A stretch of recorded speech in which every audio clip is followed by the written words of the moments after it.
రైతాంగానికి ముఖ్య ప్రకటన. ఈరోజు అన్నదాత సుఖీభావ పథకానికి సంబంధించి రాష్ట్ర క్యాబినెట్ మీటింగ్ అయితే పెట్టబోతున్నారు. ఎందుకంటే అన్నదాత సుఖీభావ పథకం ఎంతో ప్రతిష్టాత్మకంగా ప్రభుత్వమైతే తీసుకుంది.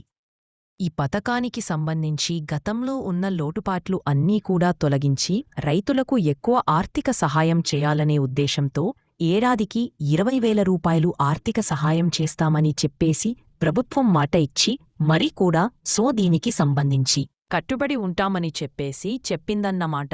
ఈ భేతమేలో 20 తారీఖున వేయాల్సిన ఈ పథకము అనివార్య కారణాల వల్ల అయితే వాయిదము అని చెప్పేసి ఇప్పుడు దీనికి సంబంధించి ఈరోజు క్యాబినెట్ మీటింగ్లో చర్చిస్తే ఒక డేట్ అనే ప్రకటిస్తాము అన్ని చెప్పేసి మీరు చూడవచ్చు.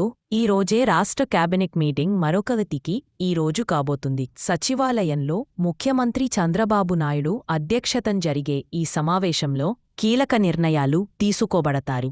ఇక మీరు గమనించండి, ప్రధానంగా ఖరీఫ్ సీజనకు సంబంధించి ప్రణాళికలెత్తే వేయబోతున్నారు అన్నమాట.